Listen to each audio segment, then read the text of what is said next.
तळोदा येथे आज एक अत्यंत धक्कादायक आणि हृदयद्रावक घटना घडली आहे। टायर ब्लास्टमुळे एका तरुण चालकाचा जागीच मृत्यू झाल्याने परिसरात खळबळ उडाली आहे। आज बुधवार 6 मे 2026 रोजी सकाळी साधारण 9:45 वाजण्याच्या सुमारास ही घटना घडली।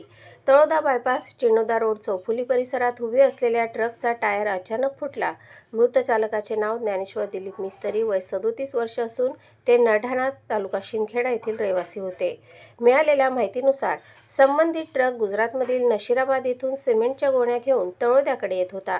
बांधकाम साहित्याच्या दुकानाजवळ ट्रक उभा करण्यात आला होता। दरम्यान चालक ज्ञानेश्वर मिस्त्री हे टायरमधील हवा तपासत होते। त्याचवेळी अचानक टायरचा जोरदार स्फोट झाला।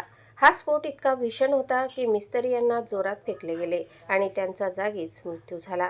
प्रत्यक्षदर्शींनी सांगितले की स्फोटाचा आवाज अतिशय मोठा होता। घटनेनंतर काही काळ परिसरात भीतीचे वातावरण निर्माण झाले होते। घटनेची माहिती मिळताच स्थानिक पोलीस आणि नागरिकांनी घटनास्थळी धाव घेतली।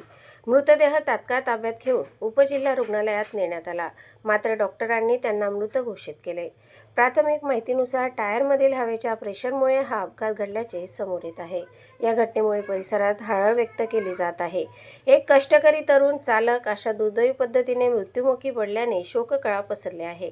दरम्यान तळोदा पोलिसांनी या प्रकरणी अकस्मात मृत्यूची नोंद केली आहे। या घटनेचा पुढील तपास पोलीस निरीक्षक राजन मोरे यांच्या मार्गदर्शनाखाली पोलीस हेड कॉन्स्टेबल विनोद नाईक करत आहेत।